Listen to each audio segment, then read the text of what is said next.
as consequências práticas da fé.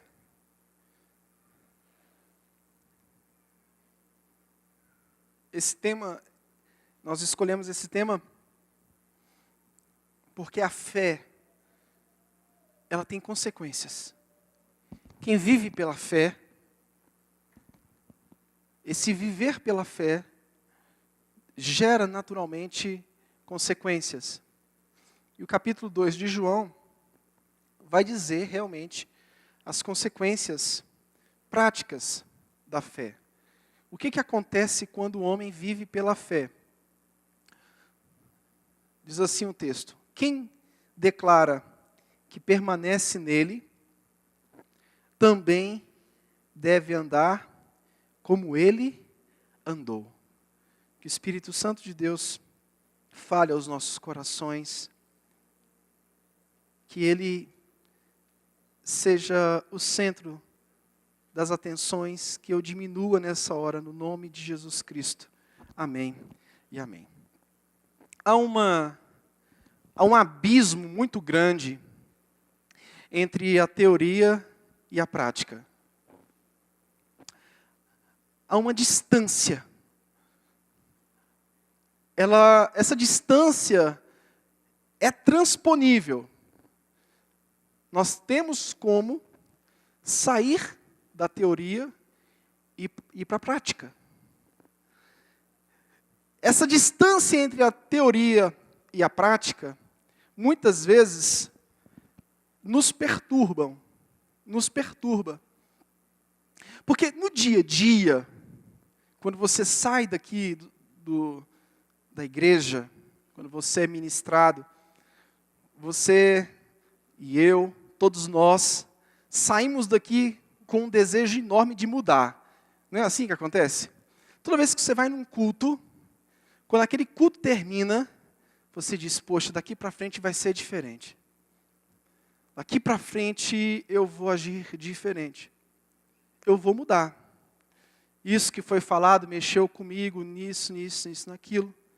Então daqui para frente eu vou fazer diferente. Eu vou mudar. Segunda-feira chega. O voto do domingo à noite já começa a ser quebrado.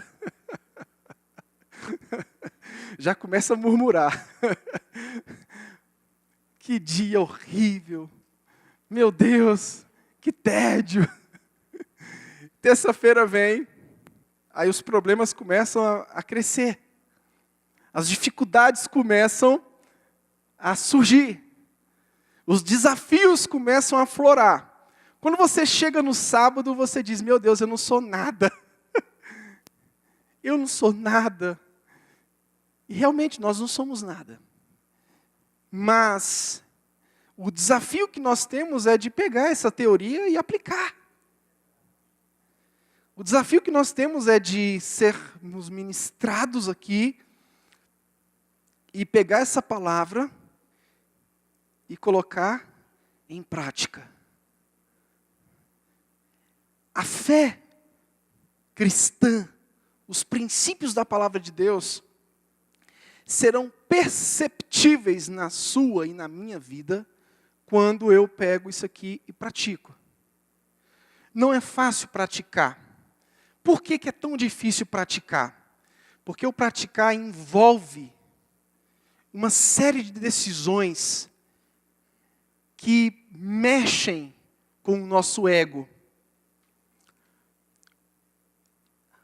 Praticar não é fácil, porque colocar em prática é algo doloroso.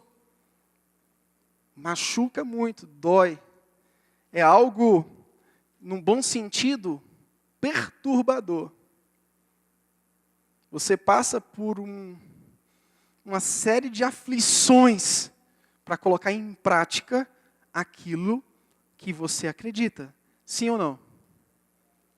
Você sofre na própria pele, você sofre no seu emocional, você sofre de todas as maneiras possíveis para que a teoria nunca deixe de ser aplicada. Bom, João escreve essa carta. João um homem muito amoroso, tinha um amor e carinho muito grande por essa comunidade aqui, e ele chama essa comunidade de filhinhos na fé. O carinho que ele tem por essa comunidade é muito grande. Ele trata essa comunidade como filhinhos na fé. Ele trata de vários temas aqui nessa primeira carta. Ele fala de luz e trevas. Ele fala sobre o amor a Deus e o amor ao mundo. São coisas que estão opostas, mas existe uma linha bem tênue separando o amor a Deus e o amor ao mundo. Ele fala sobre os filhos de Deus e os filhos do diabo. Ele fala sobre o Espírito de Deus e o Espírito do Anticristo. Lá no capítulo 4 ele fala do amor e do ódio. Duas coisas também que são muito próximas, né? O amor e o ódio são coisas completamente antagônicas, mas a linha que separa o amor do ódio é mais tênue ainda. Porque tem pessoas que você odeia e daqui a pouco você ama. Tem pessoas que você ama e daqui a pouco você está odiando. E quem mais você ama, precisa ser mais amado. Porque o ódio está perto. O ódio está perto. A quem você jurou amor diante do altar de Deus, no dia do seu casamento, essa pessoa é que vai te desafiar mais no contexto do amor. Nós vamos aprender o que é amar no contexto do casamento. Aquelas juras que foram feitas no altar, elas vão te perseguir. É como se fosse uma flecha. Aquela jura que nós fizemos no altar vai ser o motivo do seu desencontro, em alguns casos. Então, o amor e o ódio são coisas que estão caminhando não juntas, porque não tem como o amor caminhar com o ódio, mas são coisas que caminham paralelamente. Ok? Então, uma hora você está pendendo para o amor, aquela pessoa que você ama você está odiando. Ah, não, mas agora, até que fulano é gente boa, aprendi a amar fulano, e daqui a pouco você está amando fulano. Daqui a pouco volta a desamor. Então, são os altos e baixos, os pêndulos emocionais que nós vivemos. Bom, a comunidade também tinha um problema muito grave, porque eles questionavam o fato de Jesus ser perfeitamente humano e perfeitamente Deus. Jesus é o Senhor. Eles também tinham apelos racionais em relação à libertinagem. A libertinagem era outro problema que era difundido aqui na primeira epístola. E quando o João escreve, ele tem dois objetivos: desmontar argumentos filosóficos e reafirmar que Cristo é perfeitamente Deus e perfeitamente homem. Ok? Bom, nós temos aqui 5 tópicos acerca das consequências práticas da fé. São 5 consequências práticas da fé que o texto, que a primeira epístola nos mostra aqui no capítulo 2. Ok? Primeiro, capítulo 2, versículo 3 ao versículo 5. A primeira consequência prática daquela pessoa que tem fé, se você quer saber se você tem fé, não é aquela pergunta que a gente se faz: meu Deus, será que eu sou cristão mesmo? Será que eu sou crente mesmo? Porque tem hora que eu acho que nem crente sou. Não é assim? Quem já passou por essas turbulências na vida? Puxa, como é que eu vou provar? Como é que eu sei? Não, o que o capítulo 2 vai nos traçar direitinho se nós temos sido cristãos, ou se nós precisamos de nos converter de fato de verdade, ou não nascemos de novo. Enfim, capítulo 2, versículo 3 diz o seguinte. Primeiro ponto, vamos lá, submissão ao Senhor. Primeira consequência prática da fé é a submissão ao Senhor. E temos certeza de que o conhecemos se guardamos os seus mandamentos. Aquele que afirma, eu o conheço, e não obedece os seus mandamentos, é mentiroso e a verdade não está nele. Mas todo o que guarda a sua palavra, neste o amor de Deus tem verdadeiramente se aperfeiçoado. E dessa forma sabemos que estamos nele. Olha só o que o texto está dizendo. E dessa forma sabemos que estamos nele. Ou seja, nós temos a convicção que estamos em Cristo quando nós obedecemos os seus mandamentos. Se eu sou um desobediente dos mandamentos do Senhor, de certa forma, o texto diz que a verdade não está em nós.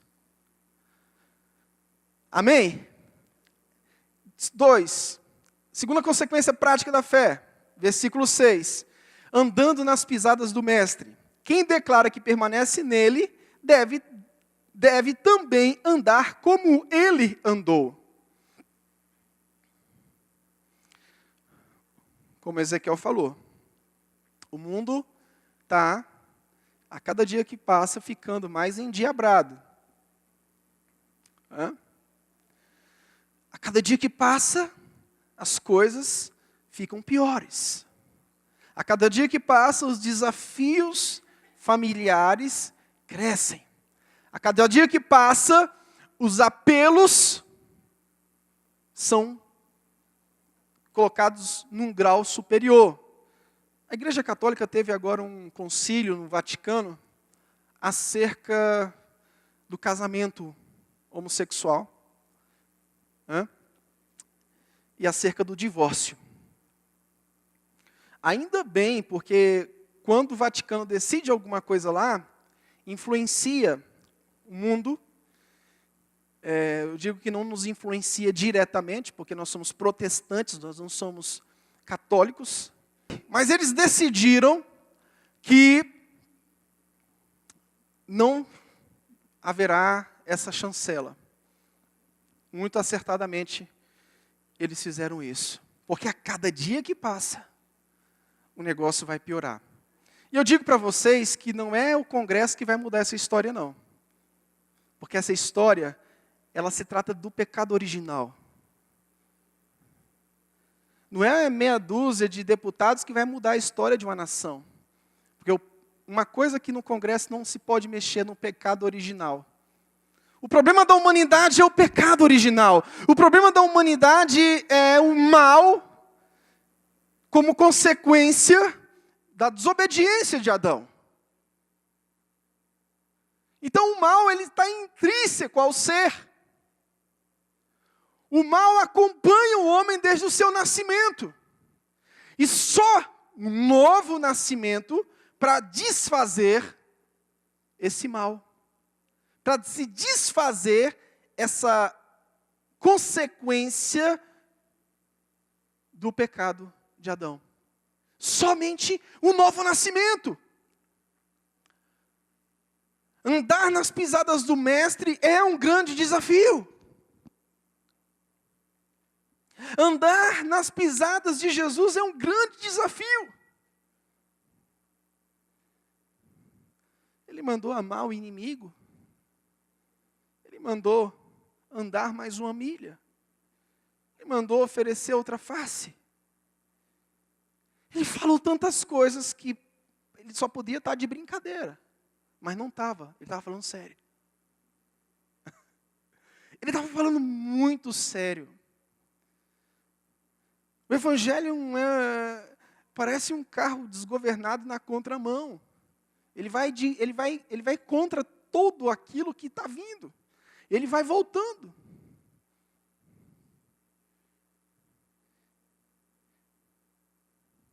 E a gente precisa pensar no Evangelho constantemente para as nossas vidas.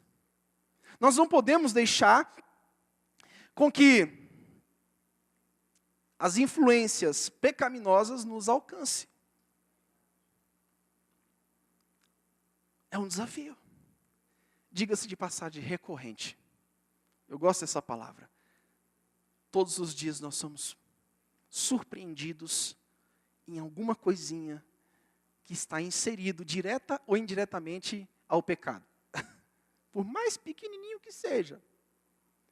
Todos os dias nós temos que nos curvar e nos arrepender diante das nossas falhas, diante das nossas iniquidades. Terceira consequência prática da fé, o amor. O amor é consequência da fé em Cristo. Ele é a base, mas é a própria consequência daquele que colocou a fé no nosso coração, Jesus. Versículo 7 diz, 8.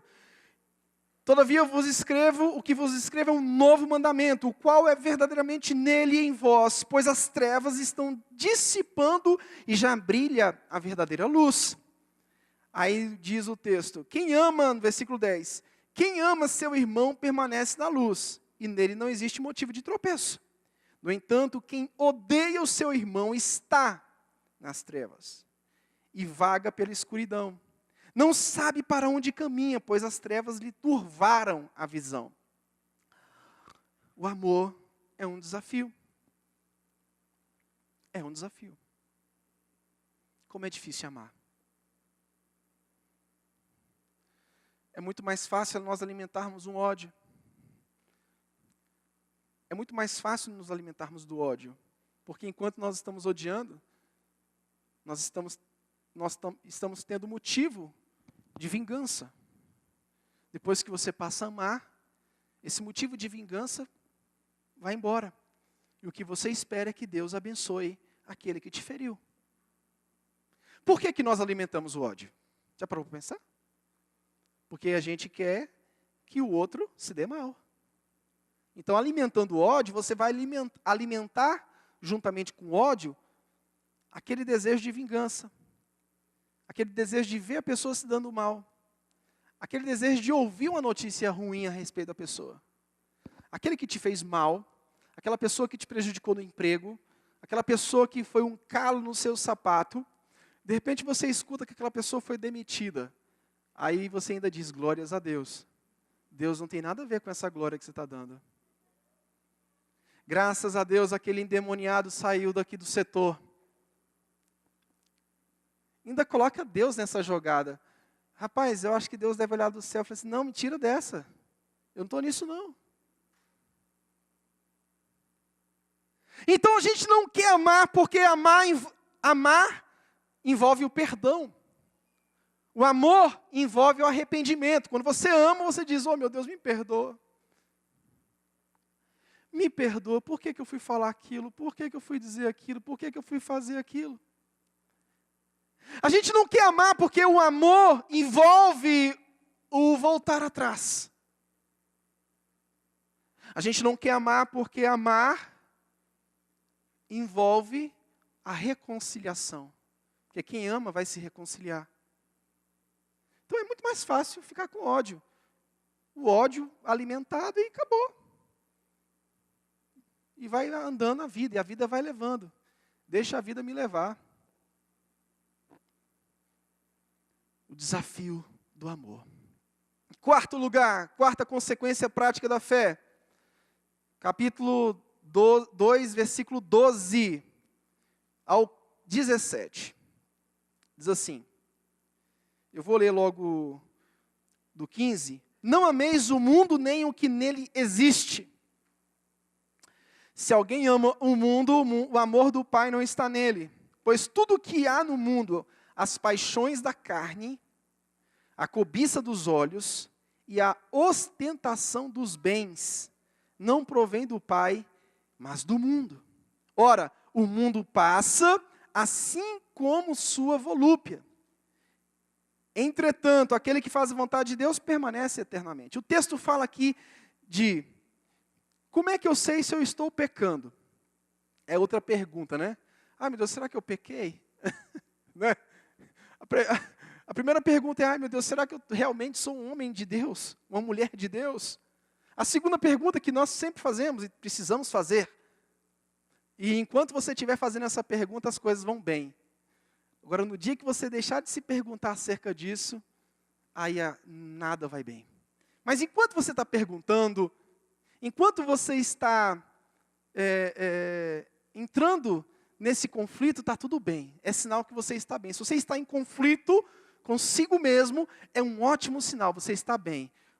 Agora, do dia que você deixar de ter esse conflito, aí, que Deus nos livre disso. Que Deus coloque arrependimento nos nossos corações, coloque temor do Espírito Santo nas nossas vidas, coloque muito amor, paz, longanimidade, benignidade, retidão. Que Deus muda a nossa vida, que Ele mude a nossa vida. O texto fala sobre santidade. Então ele diz assim, pois tudo que há no mundo, as paixões da carne, tem que renunciar. Tem que renunciar. Vai doer. Vai. Mas tem que renunciar.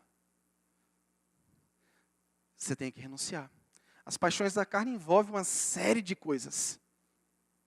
Mas eu estava dando, acho que, não sei se é a turma de segunda-feira, não lembro qual foi a disciplina, acho que foi aconselhamento cristão. As pessoas acham que o adultério acontece somente com casamentos desestruturados. Mas isso é engano, viu? Isso é engano. O que tem de casamentos estruturados, onde uma das partes estão procurando novidades, não está no gibi. Por que isso acontece? Bom, primeiro, o casamento desestruturado, o cara pode dizer, não, você está com a porta aberta para adultério. Sim, tem que fechar então essa porta, estruturando o casamento. Isso é lógico. Segundo lugar, o casamento estruturado também está com a porta para o adultério? Sim. Mas por quê? O casamento é estruturado, os dois se amam. Deixa eu te dizer uma coisa. O ser humano tem um desejo pelo novo. E esse desejo pelas coisas novas é um desejo desenfreado. O desejo de ter o coração palpitando novamente é algo descontrolado. Então você e eu, nós precisamos vigiar nisso tudo. Uma vez eu vi um casal batendo a mão no peito, mas nosso casamento é maravilhoso, isso aí não está perto de nós não. Quando eu escuto a notícia, o casal, a mulher traiu o cara. E eles batiam no peito. Não, nosso casamento, nós já fizemos 20 encontros de casais. Nós já fomos sabemos tudo. Conhecemos todos os hotéis de Caldas Novas.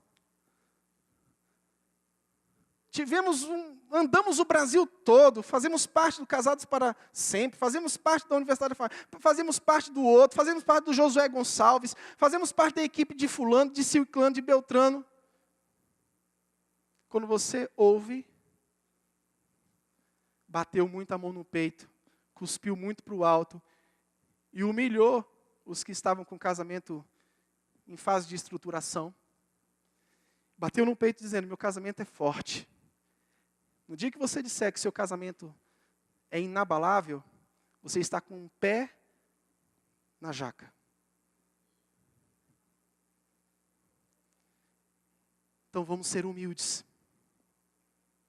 Vamos ser humildes. Vamos reconhecer que sempre precisamos de vigilância. Porque talvez você ame o seu esposo, sua esposa te ame. Mas nada se compara ao bater do coração quando você conheceu a sua esposa. Não adianta você dizer que seu coração bate da mesma forma como você casou, que não bate. Isso é utopia. Não adianta dizer que o sexo é a mesma coisa desde o dia que você casou. Não é. Eu vou entrar nessas coisas. Tem que entrar. Não adianta você falar, não, pastor, é a mesma coisa. Não é. Não é a mesma coisa. Muda, alguma coisa muda. O início é muito bom. O início é uma coisa fantástica, mas depois as coisas vão mudando um pouco. As coisas mudam. As coisas vão passando por uma transformação incrível. E são nessas mudanças que nós temos que vigiar. A vida vai passando, aquele gato que você casou já não é mais gato. Parece mais um gato que foi atropelado por um caminhão.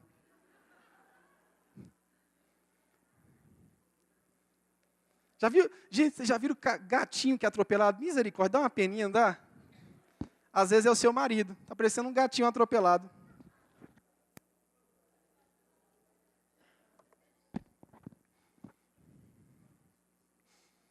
E hoje a gente vive o hedonismo do corpo. Aquele prazer de ser sarado. Olha como é que eu estou sarado aqui, irmão. Eu estou tão sarado que eu estou todo de preto. Eu estou parecendo um gato preto, né?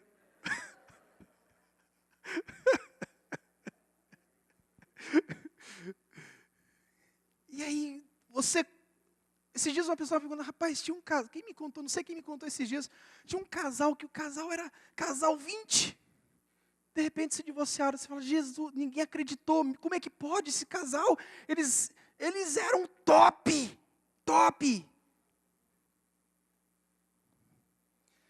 Então a gente tem que aprender a seguinte coisa, seja humilde. Vamos ser humildes. Nós todos estamos debaixo do mesmo telhado de vidro. Tá ok? Santidade. O texto fala cobiça dos olhos.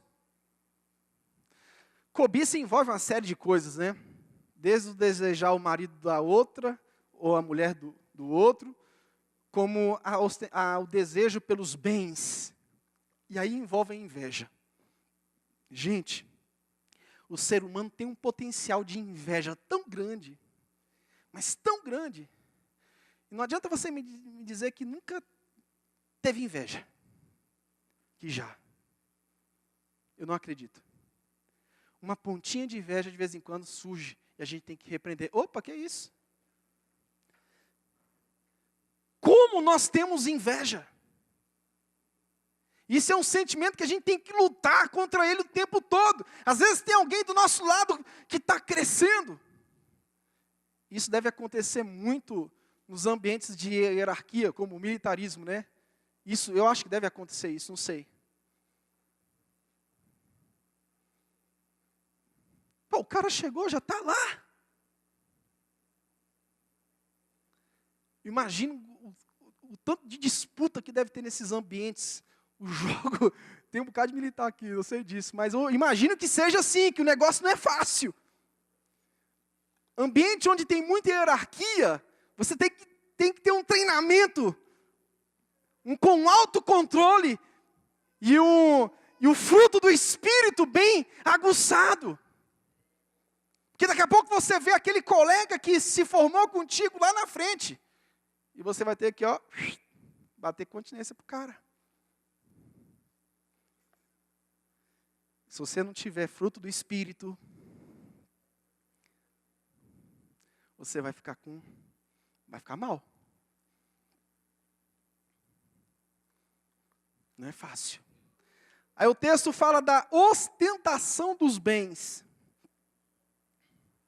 A ostentação dos bens. Esses dias uma pessoa chegou para mim e falou assim, rapaz, tem 13 anos que você está nessa igreja aí. Eu falei, sim. Eu não vi nada de material chegando na sua vida. Eu falei, graças a Deus. Porque se eu tivesse ficado rico, alguma coisa estava de errado. E a pessoa começou a contar vantagens. Olha, eu já estou com não sei quantos apartamentos e você está com um. E o um que você tem ainda assim, não foi você que comprou. É isso. Muito bem. Eu já fiz isso, fiz aquilo outro, você ainda está aí. Eu não estou vendo eu não vi nada em você até agora. Eu digo, olha, eu fico muito lisonjeado com essa percepção que você teve de mim. É um bom sinal que eu estou indo bem. É um ótimo sinal. É um ótimo sinal.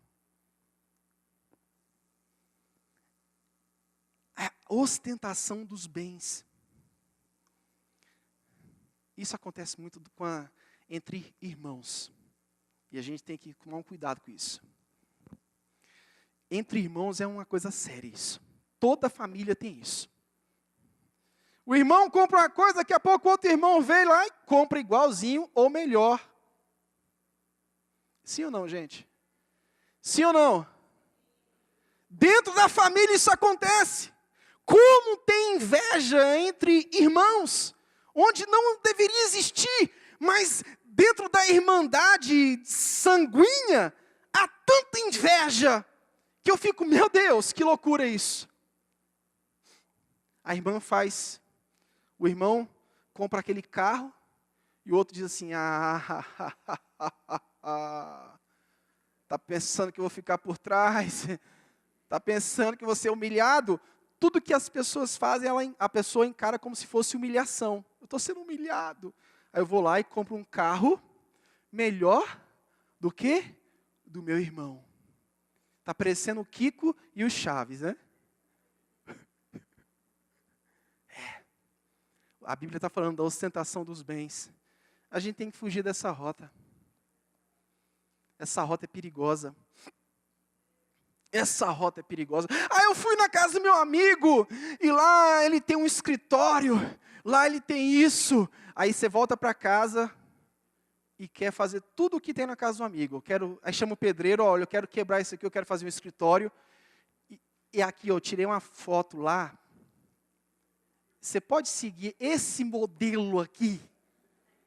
Eu quero que você faça aqui o modelo do escritório, mas igualzinho. Eu fui lá, eu corri lá escondido, sem ele ver, tirei uma foto. E está aqui a foto. Está aqui a foto. Eu quero igualzinho aqui, ó. Até os arranjos de flor faz igual. E a última consequência prática da fé é a continuidade. Continuidade. Diz o versículo 18. Filhinhos, esta é a hora derradeira, e assim como ouvistes que o anticristo está chegando, já agora muitos anticristos têm surgido. Por isso sabemos que esta é a última hora. Aí diz o versículo 23. Todo que nega o filho de igual forma não tem o pai. Quem confessa publicamente o filho tem também o pai. Versículo 27. Quanto a vós outros, a unção que dele recebestes permanece em vós, e não tendes necessidade de que alguém mais vos ensine sobre isso. No entanto, a unção que dele procede é verdadeira, não construída sobre a mentira, e vos ensina sobre tudo o que precisais saber. Permanecei, pois, nele, e assim como ele vos ensinou. O outro é a continuidade. Como é difícil dar continuidade àquilo que você começa. E como é doloroso também. A gente vive num mundo de descontinuidade. Você pega pelos próprios governos, né? Uma obra começa hoje. Aquela obra custou 200 milhões. O outro governo vem e diz, não, desmancha tudo, e nós vamos fazer agora uma outra obra. Essa obra aí não vale mais nada não, vamos desmanchar. Quebra tudo, joga tudo fora e vamos fazer outra. Quantos cursos as pessoas começam e não terminam? Quantos projetos que o ser humano se envolve e não dá continuidade? É um desafio. A consequência prática da fé é a continuidade. A gente empenhou a palavra e agora a gente não pode olhar para trás. Coisa fácil é abrir igreja, né? Você paga R$200 para o contador, ele vai lá e abre a igreja, aluga uma sala e coloca o nome igreja. Ministério Internacional Intergaláctico. Daqui a 6 meses você passa lá, está lá, Boteco do João. Como isso tem escandalizado e tem envergonhado. A continuidade é tão importante. Meu irmão, não olhe mais para trás. Acabou. Olhar só para frente. Dói, machuca, é cansativo, mas com a graça de Deus, esses fardos, eles são os fardos do Senhor. Meu querido, no nome de Jesus Cristo, vamos dar continuidade àquilo que a gente começa. Pastor, Deus me falou para eu fazer isso e aquilo. Eu sempre escuto essa voz. Pastor, Deus me disse. Eu digo, se Deus te falou, então, foi Deus que falou. Daqui a pouco, a mesma pessoa que disse que Deus havia dito, eu digo, o que aconteceu? Não, Deus me deu uma direção aí, pastor. Deus tinha te falado para você fazer isso. E o mesmo Deus que te falou para fazer isso, agora Ele falou assim, muda o plano, não deu certo o plano, nós erramos no plano, falhamos, agora vai para o outro lado. Que confusão que estão criando acerca de Deus. E é muito fácil a gente colocar Deus dentro das nossas decisões. Porque quando eu coloco Deus, não cabe recurso. Quando eu coloco Deus, não cabe recurso, não cabe apelo, não adianta chorar. Meu irmão, não faça isso não. Não, pastor, não adianta, Deus já falou. Meu irmão, não faça isso. Não adianta, colocou Deus, é a última instância. É a última instância, não cabe mais apelo, não cabe mais nada. É Deus. Só cabe o quê? Vamos respeitar a decisão do Senhor. Tá bom, meu irmão, vamos respeitar a decisão do Senhor. Daqui a pouco vem outra decisão, vem outra jurisprudência, totalmente diferente daquela outra. E você disse, qual é a que eu vou obedecer? Aquela ou esta? Agora eu fiquei cafuço. Tomar cuidado em colocar Deus em tudo nas nossas vidas. Em todas as nossas decisões. Nem tudo é Deus. Nem tudo é Deus. A continuidade é importante, meu irmão. Continuidade na fé. Continuidade no casamento. Continuidade na família. Continuidade naquilo que você busca profissionalmente falando. Como existem pessoas indefinidas em todas as áreas da vida, a começar da fé. Que o texto está falando é sobre fé. Como tem pessoas indecisas na vida, como tem pessoas que não sabem o que querem, que estão confusas, estão embaralhadas. Não sabem o que vão seguir.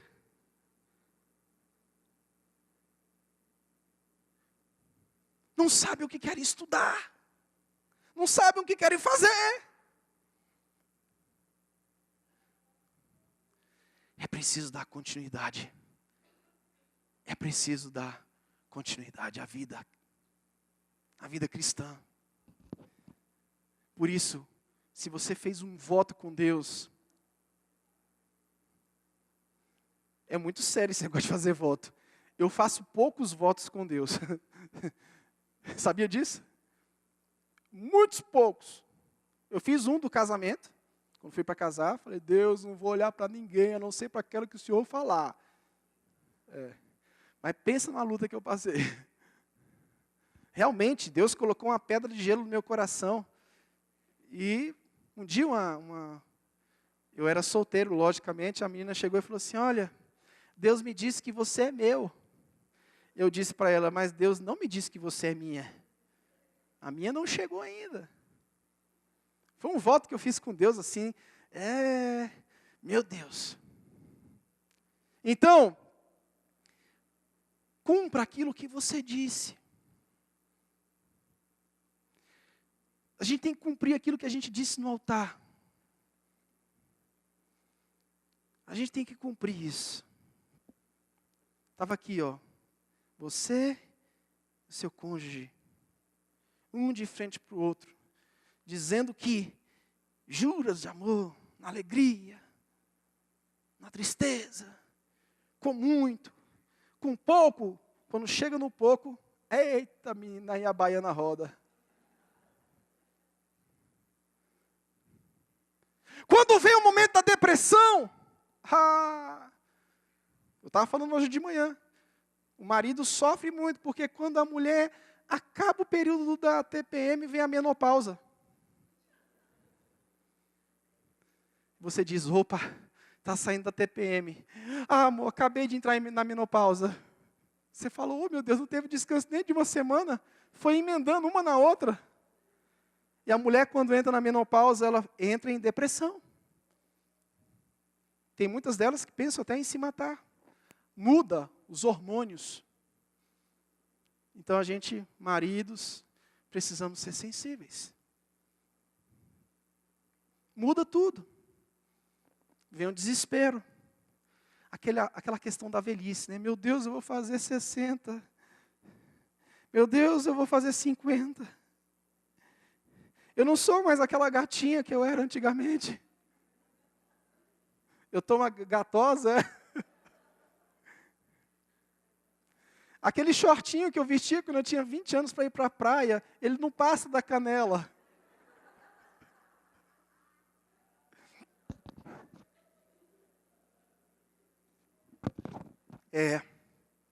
Isso pode acontecer com as nossas vidas. E agora? O que eu vou fazer?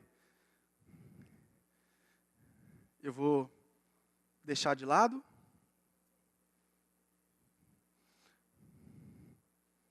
O que eu vou fazer agora? Vou dar continuidade. Sabe a manga? Aquela manga Palmer? Quem gosta de manga Palmer aqui? Você vai partindo ela, né? Não é assim? Mas tem um momento que fica só o caroço. O que você faz com o caroço? Chupa o caroço. É isso que é o casamento. Vai até o caroço, até ficar...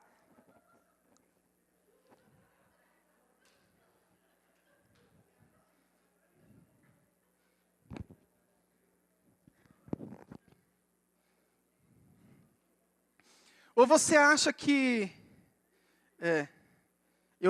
eu sou bonito, mas eu era muito mais bonito 10 anos atrás.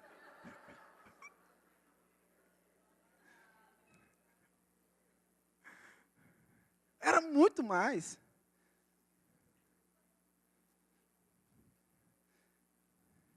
A continuidade vai ter que me aguentar. O difícil é que a cama não pode quebrar, né? Mas a gente reforça a cama. Meus irmãos, a fé em Cristo tem um significado muito grande nas nossas vidas. O significado de ter fé em Cristo é andar com Cristo Jesus. O que é ter fé para você? O que significa ter fé? Ter fé é andar com Ele. Você acha que ter fé é declarar? Eu declaro no nome de Jesus que eu vou receber. Isso também é fé. Mas parece mais, em alguns casos, confissão positiva. Eu tomo posse. Eu tomo posse, eu tomo posse. Fé não é isso. Fé é caminhar com Cristo. Fé é você servir a Deus mesmo quando Ele te disser um não. Fé, vida de fé, é quando tudo está mal e você está aos pés do Senhor. Ter fé é caminhada. Fé é prática. Fé é viver aquilo que está na teoria. Fé é isso. Por isso que nós temos um desafio da continuidade. Porque fé é prática, fé é caminhada, fé é não olhar mais para trás. Ter fé é isso, meu querido. Ter fé é seguir em frente. Se eu olhar para trás, vai me motivar a seguir em frente, porque eu vou ver o tanto que eu já caminhei. É bom olhar para trás nessa circunstância, quando eu olho para aquilo que eu já percorri. De vez em quando dá uma olhada para trás. Opa, andei bastante. Vou andar mais um pouco pela graça do nosso Senhor Jesus Cristo. Eu quero criar os meus filhos na admoestação do Senhor. Fé é isso, fé é projeto de vida. Ter fé é ter projeto de vida, é ter projeto com Deus. Ter fé é você fazer o compromisso de pegar os seus filhos e criar na admoestação do Senhor. Ter fé é colocar a sua família no eixo da palavra do Senhor. Ter fé é viver isso todos os dias. Isso é ter fé. Ter fé não é declarar. Ter fé é viver. Ter fé é viver. E a graça do Senhor vai te auxiliar, meu irmão. A graça do Senhor vai te levantar para que você e eu, para que nós vivamos essa fé. A graça do Senhor vai te levantar para que você e eu sejamos capacitados a não desistirmos, porque a graça nos faz isso conosco. A graça nos capacita de tal forma que a gente diz, dá para caminhar mais. Então Deus está te dizendo hoje, caminhe mais um pouco. Ande mais um pouco. Antes de você tomar a decisão de ir para o tribunal e se divorciar com seu marido, com sua mulher, espera, caminhe mais, o quanto for necessário. Não tome decisão assim no calor da emoção. Olha, espere, caminhe mais, porque nesse caminhar mais vai vir um agir de Deus. Não desista, não desista. Pastor, que eu pensei que era uma coisa, é outra coisa totalmente diferente. Você acha que Deus ia te falar quem é a pessoa que está do seu lado? Senão você não teria casado com ela ou com ele. Você acha que Deus é bobo? Deus é inteligente. Se ele tivesse falado assim, ó, João, casa com Maria. Ó, mas Maria é ruim. Ou Maria, casa com João. Ó, mas o João, cabra é esquisito. Todo dia tem aquele pingo de xixi lá no vaso. E é por 20 anos que aquilo se repete. Deus não falou para você. Uma das revelações que não veio para você foi essa. Como é que é o cara no dia a dia, Senhor? O Senhor só te mostrou um cara bonito, maravilhoso, assim como me mostrou para Gisele, né? Ó, seu marido é um homem bonito, maravilhoso, mas não mostrou os defeitos para ela. Porque se Deus tivesse falado os meus defeitos para a Gisele, ela teria falado assim, eu? Eu? Não, Senhor, passa, manda outro. Deixa eu ver o outro aqui. Esse outro aqui, que esse outro aqui tem? Não, esse aí e tal, é um pouco mais feinho, mas assim, ele é aquela... Ah, tá, eu acho que vou ficar com esse mais feinho mesmo. Talvez eu teria levado um bolo, né? É assim. Graças a Deus que Deus não avisa para a gente. Você sabe por que Deus não avisa para a gente? Porque Ele usa o casamento para lapidar a nossa vida.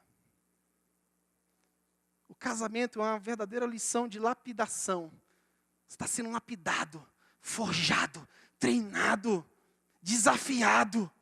Todos os dias você é desafiado, todos os dias você é treinado, todo dia você aprende uma nova, todos os dias. Meu querido, não desista! Não vamos desistir. Vamos seguir em frente porque Ele está conosco. Vamos dar continuidade àquilo que nós começamos para a glória de Deus. A nossa fé, a nossa vida, a nossa caminhada com Cristo Jesus. Vamos dar continuidade, não vamos parar. Levanta a tua cabeça hoje. Não pense em parar, não pense em desistir. Deus está te dando força hoje, Deus está te levantando, Deus está te dando graça, Deus está te dando vigor, Deus está te renovando. As suas expectativas hoje estão sendo renovadas pelo Senhor, e você vai sair daqui crendo que coisas novas acontecerão. Deus há de fazer algo para mudar essa circunstância que você está vivendo. Deus há de fazer algo para transformar isso. Não desista, meu querido, Deus está no controle, Ele é maravilhoso. Tem dia que é difícil, como tem dias difíceis. O dia de ontem, que calor miserável, o dia de hoje, você não consegue nem pensar. Quando alguém fala alguma coisa, você diz, não rapaz, olha, não fala comigo não, que calor desgramado, que você perde o foco, você parece que fica cego, né? De ontem para hoje, que calor é esse? Por favor, não encosta em mim, não me abraça, está muito quente. Está muito quente. Amém? Glória a Deus. Está mais calminho? Tá? Então fala assim comigo, estou calminho. Estou calminho. Estava calminho agora?